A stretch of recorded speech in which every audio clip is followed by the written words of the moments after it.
Hello everyone, how are you doing? This is MD Tech here with another quick tutorial.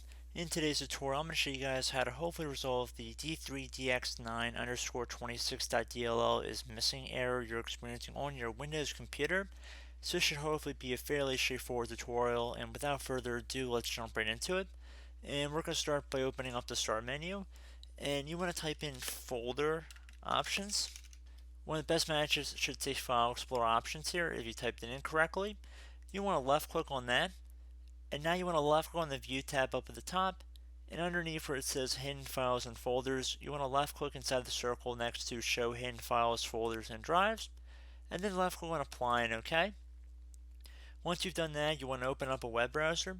It doesn't matter which one, but you want to navigate over to google.com, and then you want to type in D3DX9_26.dll download, and you want to hit enter. One of the best matches that's not an advertisement should be from a site that says dll/files.com. You want to left click on that, and the website you're directed to should look like this.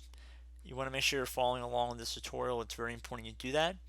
And you want to scroll down. You do not want to select client demo, even though I'm sure people will disregard that, but I really can't do anything about that. I specifically said do not click on that.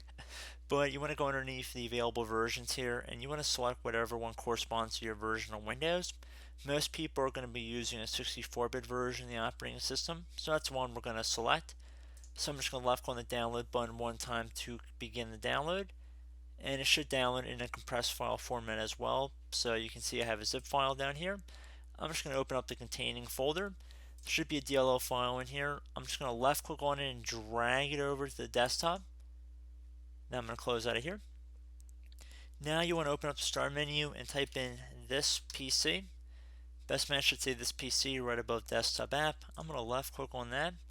And now I'm going to go underneath whatever drive Windows is installed on. For most people, there should be a little hard disk icon right below the Windows icon. That will be where Windows is installed on. And it should be the C drive for most. Now that you're on the C drive, you want to navigate over to Windows. So double click on the Windows folder. Scroll down until you get to System32. Double click. And now I would recommend just dragging and dropping it into this folder here. So you can see it says move to System32 while I'm hovering over this folder and my mouse clicker is still pressed down. So I'd recommend releasing it into the System32 folder and then left clicking on continue here. Please keep in mind if you're using a 32-bit version of the operating system, instead of dropping it into the System32 folder, you want to drop it into the syswow64 folder, so syswow64 folder instead. And then I would recommend restarting your computer. Try and launch any applications you were experiencing the issue with before, and hopefully your problem has been resolved. So as always, thank you guys for watching this brief tutorial. I do hope I was able to help you out, and I look forward to catching you all in the next tutorial. Goodbye.